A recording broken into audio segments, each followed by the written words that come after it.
Welcome to స్వతంత్ర. నేను విజయ్. ముందుగా హెడ్లైన్స్ చూద్దాం. ఢిల్లీకి వెళ్లిన చంద్రబాబు రేపు జరగబోయే ఎన్డీఏ సమావేశానికి హాజరు.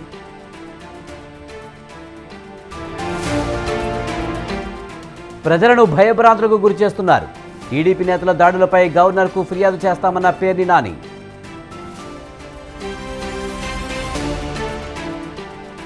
చిరంజీవి ఇంటికి తమ్ముడు, అన్నయ్యకు పాదాభివందనం చేసిన పవన్.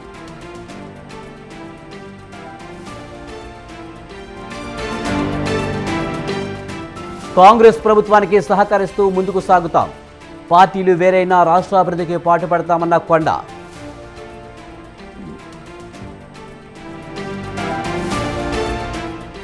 సార్వత్రిక ఎన్నికల ఎగ్జిట్ పోల్స్ పెద్ద కుట్ర.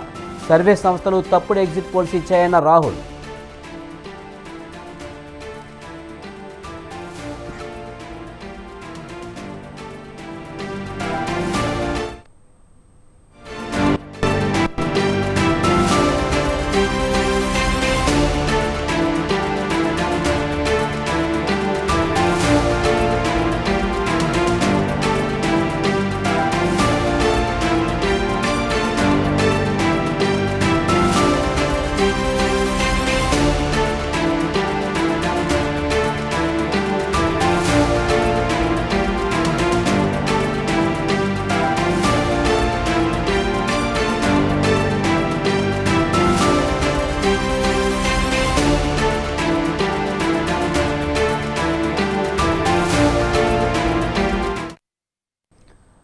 Bollywood queen BJP MP Kangana రనౌత్కు నేడు చండీగఢ్ విమానాశ్రయంలో చేదు అనుభవం ఎదురైంది.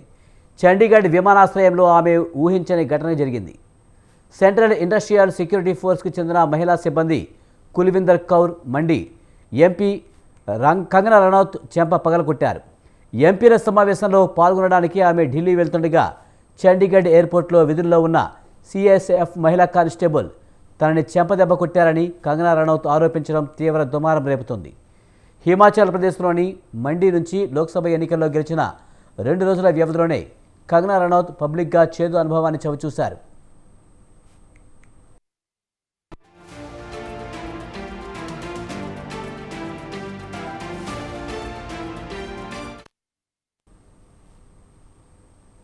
ఎంపీ కంగనా రనౌత్ ఢిల్లీ వెళ్లేందుకు విమానం ఎక్కుతుండగా ఈ ఘటన చోటు చేసుకుంది.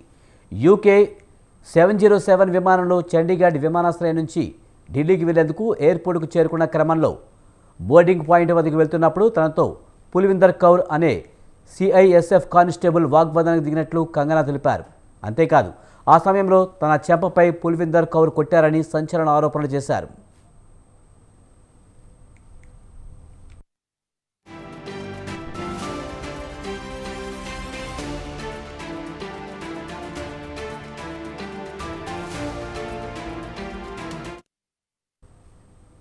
గతంలో కంగనా రనౌత్ రైతుల నిరసనలపై చేసిన వ్యాఖ్యలతో రైతులను ఉగ్రవాదులతో పోల్చడంతో అసహనానికి గురైన సిఐఎస్ఎఫ్ సిబ్బంది కుల్విందర్ కౌర్ కంగనా రనౌత్ చెంపపగలగొట్టారు. ఆందోళన చేస్తున్న రైతులను ఖలిస్తానీ ఉగ్రవాదులతో కంగనా రనౌత్ పోల్చడంతో తీవ్ర అసహనం చెందిన సిఐఎస్ఎఫ్ కానిస్టేబుల్ కుల్విందర్ కౌర్ ఆమెను కొట్టారు. ఈ ఘటనతో షాక్ అయిన కంగనా రనౌత్ మహిళా కానిస్టేబుల్ కుల్విందర్ కౌర్ ప్రవర్తనపై తీవ్ర అభ్యంతరాన్ని వ్యక్తం చేస్తూ సిఐఎస్ఎఫ్ అధికారుల నుంచి వివరణ కోరేందుకు ప్రయత్నించారు.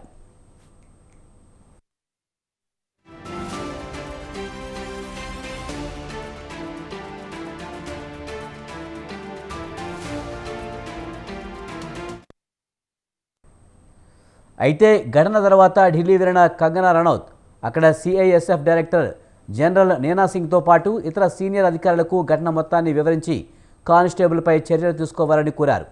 దీంతో కుల్విందర్ కౌర్ను అదుపులోకి తీసుకుని విచారణకు తరలిస్తున్నట్టు తెలుస్తోంది.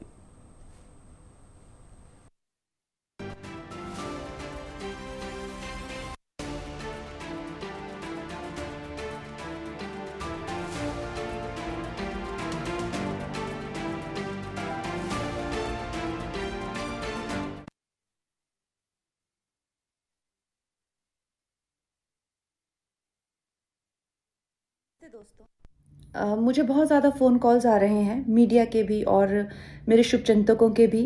सबसे पहले तो I am safe, I am perfectly fine.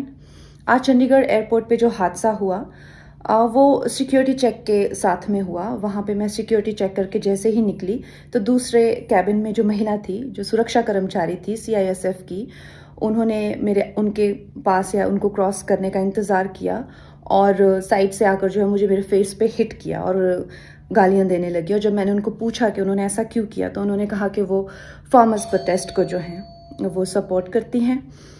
और I am safe, but my concern is कि जो आतंकवाद और उग्रवाद पंजाब में बढ़ रहा है, how do we handle that? Thank you. नमस्ते दोस्तों। పొలిటికల్గా తన పవర్ ఏంటో చూపించిన పవర్ స్టార్ పవన్ కళ్యాణ్కు గ్రాండ్ వెల్కమ్ చెప్పారు ఫ్యామిలీ మెంబర్స్. చిరంజీవి ఇంటికి వెళ్లిన పవన్ కళ్యాణ్కు ఘన స్వాగతం పలికారు కుటుంబ సభ్యులు. భార్య అన్న లెజినోవా, కుమారుడు అకిరానందన్తో కలిసి పవన్ మెగాస్టార్ ఇంటికి వెళ్లడంతో సందడి వాతావరణం ఏర్పడింది. ఎమ్మెల్యేగా గెలిచాక తొలిసారి చిరంజీవి నివాసానికి వెళ్లారు జనసేన అధినేత పవన్ కళ్యాణ్. దీంతో చిరు ఫ్యామిలీ మొత్తం ఆనందంలో తడిసి ముద్దయింది. రామ్ చరణ్, వరుణ్ తేజ్, సాయి ధరమ్ తేజ్ ఆనందానికి అవధులు లేకుండా పోయింది. పవన్ను ఆలింగనం చేసుకుంటూ విషస్తో ముంచెత్తారు.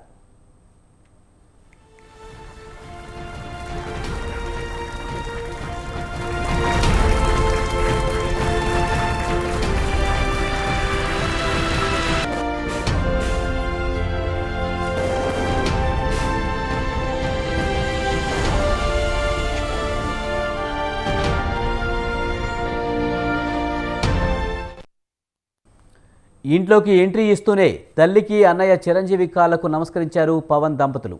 ఇక అకిరానందన్ సందడి అందరినీ ఆకట్టుకుంది.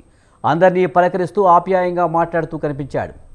అటు చిరు అభిమానులు, జనసేన కార్యకర్తలు చిరంజీవి ఇంటికి చేరుకుని సంబరాలు చేసుకున్నారు. బాణసంచా కాల్చి స్వీట్లు పంచుకున్నారు.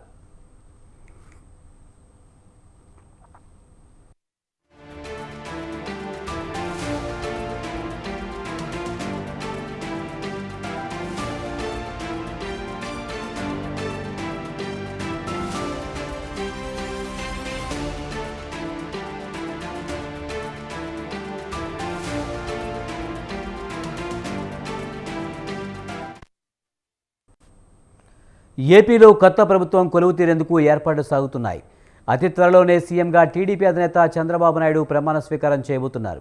అయితే ఈసారి ఏర్పడే ప్రభుత్వం కూటమిది కావడంతో భాగస్వామ్య పక్షాలైన జనసేన, బీజేపీ ప్రభుత్వంలో భాగస్వాములు అవుతాయా? అసలు మంత్రి పదవులు లభిస్తే మూడు పార్టీల నుంచి ఎవరెవరు రేసులో ఉంటారన్న దానిపై రాష్ట్ర వ్యాప్తంగా జోరుగా చర్చ సాగుతోంది.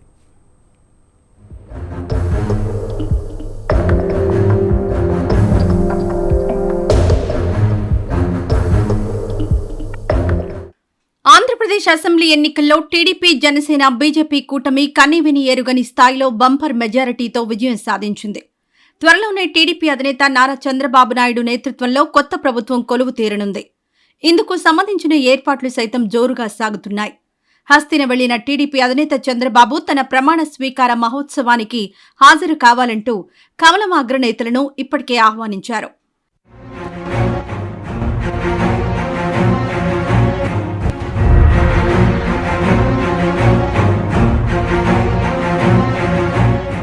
ఇవన్నీ కాస్త పక్కన పెడితే త్వరలోనే మంత్రివర్గాన్ని చంద్రబాబు ఏర్పాటు చేయాల్సి ఉంటుంది. ఈ నేపథ్యంలో ఎవరెవరు మంత్రి మండలిలో ఉంటారన్న దానిపై ఆసక్తికర చర్చ సాగుతోంది. అయితే 164 స్థానాలు సాధించడం, జనసేన, బీజేపీ పార్టీలు కూడా కలిసి ఉండడంతో ఆశావహులు పెద్ద సంఖ్యలో ఉన్నారు. పైగా వైసీపీ పాలనలో పార్టీకి అన్ని విధాలుగా అండదండలు అందించిన వాళ్లను సైతం పరిగణలోకి తీసుకోవాల్సి ఉంటుంది. ఇలాంటి లెక్కలన్నీ వేసుకుంటే మంత్రివర్గం ఏర్పాటు టీడీపీ అధినేతకు కత్తిమీద సాములా మారుతుందని చెప్పడంలో ఏమాత్రం సందేహం లేదన్న మాట వినిపిస్తోంది.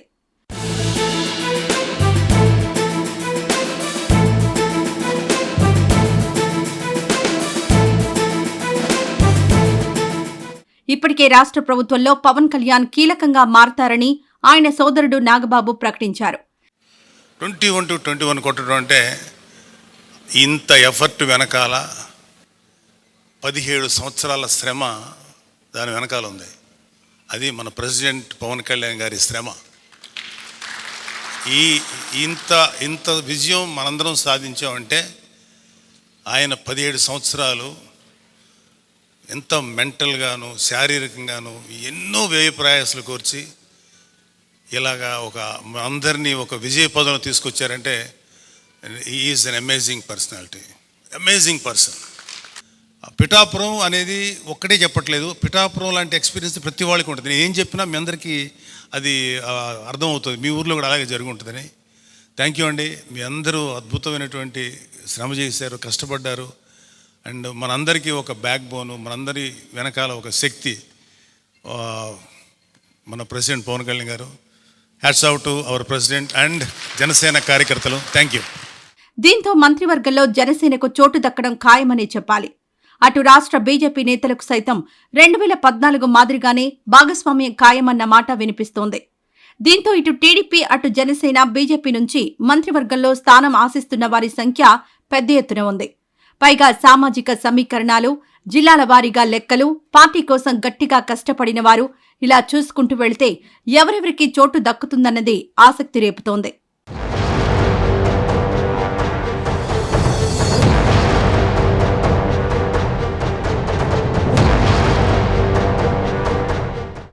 మరోవైపు గతానికి భిన్నంగా ఈసారి ఎలాంటి మొహమాటాలకు వెళ్లొద్దని టీడీపీ అధినేత చంద్రబాబు నిర్ణయించుకున్నట్లు తెలుస్తోంది. పైగా క్లీన్ ఇమేజ్ ఉన్న వారికి ఎక్కువగా అవకాశం ఇచ్చే పరిస్థితులు కనిపిస్తున్నాయి. యువత ఆశలు, ఆకాంక్షలు సైతం ఎక్కువగా ఉన్న నేపథ్యంలో సీనియర్ల కన్నా యువత, బలహీన వర్గాలు, మహిళలకు అధిక సంఖ్యలో ప్రాధాన్యమిచ్చే అవకాశాలున్నాయంటూ ఇప్పటికే తెలుగుదేశం వర్గాల్లో చర్చ నడుస్తోంది.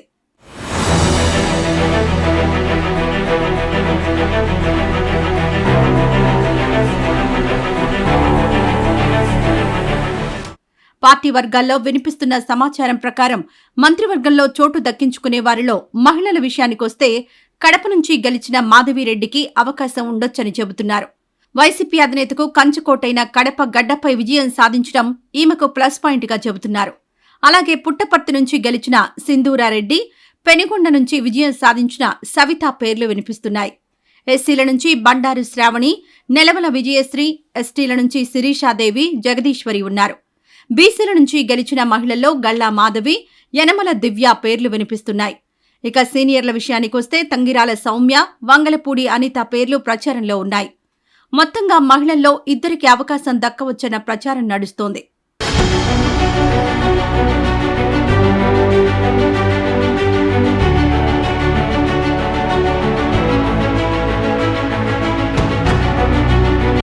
ఇక టీడీపీ సీనియర్ల విషయానికొస్తే అచ్చెన్నాయుడు, కూన రవికుమార్, కొండ్రు మురళీమోహన్, ఆర్వీఎస్కే రంగారావు, కళా వెంకట్రావు, గంటా శ్రీనివాసరావు, అయ్యన్న పాత్రుడు, పల్లా శ్రీనివాసరావు పేర్లు ఉత్తరాంధ్ర జిల్లాల నుంచి పరిశీలిస్తున్నారు. యనమల రామకృష్ణుడు, చినరాజప్ప, జ్యోతుల నెహ్రూ, బుచ్చయ్య చౌదరి, పితాని సత్యనారాయణ, నిమ్మల రామానాయుడు, రఘురామకృష్ణరాజు పేర్లు ఉభయ గోదావరి జిల్లాల నుంచి రేసులో ప్రముఖంగా వినిపిస్తున్నాయి.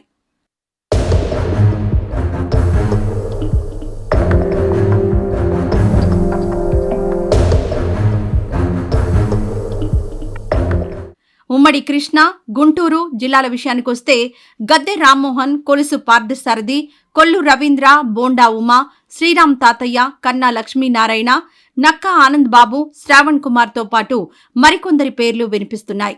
ఉమ్మడి ప్రకాశం జిల్లా చూస్తే గొట్టిపాటి రవికుమార్, ఏలూరి సాంబశివరావు, విజయ్ కుమార్, డోలా బాల వీరాంజనేయ స్వామి ప్రముఖంగా కనిపిస్తున్నాయి.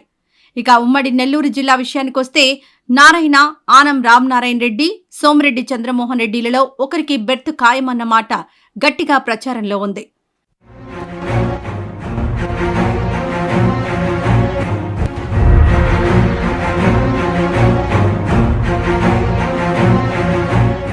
ఇక రాయలసీమ జిల్లాలోనూ మంత్రివర్గంలో చేరేందుకు ఆశావహులు పెద్ద సంఖ్యలోనే ఉన్నారు. అమర్నాథ్ రెడ్డితో పాటు ఎస్సీ వర్గం నుంచి ఒకరు ఉండే ఛాన్స్ ఉంది. పయ్యావుల కేశవ్, కాలువ శ్రీనివాసులు, పరిటాల సునీత, కోట్ల సూర్యప్రకాష్ రెడ్డి, జనార్దన్ రెడ్డి, పుట్టా సుధాకర్ యాదవ్ సహా మరికొందరి పేర్లను టీడీపీ అధినేత పరిశీలిస్తున్నట్లు సమాచారం. మైనారిటీల విషయానికొస్తే ఎన్ఎండి ఫారూక్, నజీర్, షాజహాన్ బాషా పేర్లు ప్రముఖంగా లిస్టులో ఉన్నట్లు తెలుస్తోంది.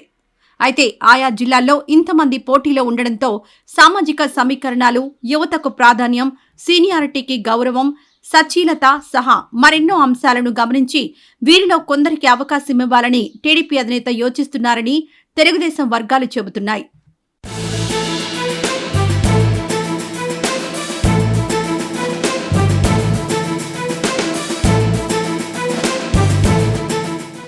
మరోవైపు జనసేన మంత్రివర్గంలో చేరే అవకాశాలు ఎక్కువగా ఉన్నాయంటూ ఆ పార్టీలో ప్రచారం సాగుతున్న వేళ మంత్రివర్గంలో ఉప ముఖ్యమంత్రి పదవి సహా మరో 3 బెర్తులు దక్కే అవకాశాలున్నట్లు సమాచారం. అయితే ఎస్సీ, ఎస్టీ, బీసీలతో పాటు అగ్రవర్ణాలకు చెందిన వారు ఎన్నిక కావడంతో ఒక్కో సామాజిక వర్గం నుంచి ఒక్కొక్కరికి అవకాశం ఇవ్వనున్నట్లు తెలుస్తోంది. ప్రధానంగా జనసేన అధినేత పవన్ కళ్యాణ్ ప్రభుత్వంలో ఏ పాత్ర పోషిస్తారన్నది ఆసక్తి రేపుతోంది. మీరు పిఠాపురంలో పవన్ కళ్యాణ్ గెలిపించలేదు. కేవలం పిఠాపురం ప్రజలు పవన్ కళ్యాణ్ ఒక్కడిని గెలిపించలేదు, 5 కోట్ల మంది ప్రజల్ని గెలిపించారు మీరు. ఇంత గెలిపించి కాదు మీరు ఇచ్చింది, చిన్నపాటి జయం ఇవ్వాల, ఆకాశం అంత విజయం ఇచ్చారు మీరు నాకు, మా కూటమి ప్రభుత్వానికి. ఇది గుండెల్లో పెట్టుకుంటాం, నిలబడతాం, నిర్మాణాత్మకంగా పనిచేస్తాం. మీ కష్టాలలో మీ ఇంట్లో ఒకటిలాగా నేను ఉంటాను, మీ అందరికీ మాటిస్తున్నాను.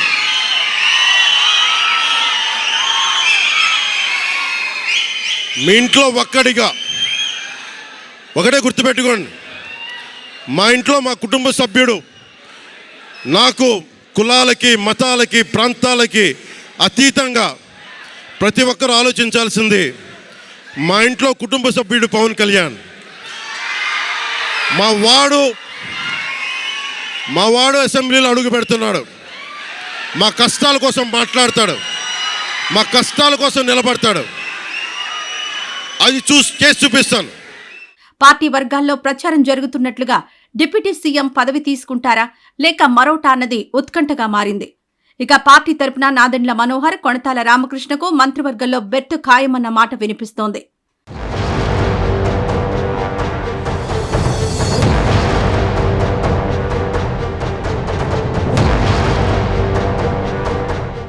మరోవైపు బీజేపీ నుంచి ఇద్దరికి అవకాశం లభిస్తుందన్న మాట వినిపిస్తోంది. 2014 నాటి టీడీపీ కూటమి ప్రభుత్వంలోనూ ఇద్దరికి కేబినెట్లో చోటిచ్చారు టీడీపీ అధినేత. అయితే ఈసారి ఎంతమందికి అవకాశం ఇస్తారన్నది ఉత్కంఠగా మారింది. మంత్రివర్గ రేసులో ఉన్న వారిలో ప్రధానంగా సుజనా చౌదరి, కామినేని శ్రీనివాస్, సత్యకుమార్, పార్థసారథి పేర్లు వినిపిస్తున్నాయి.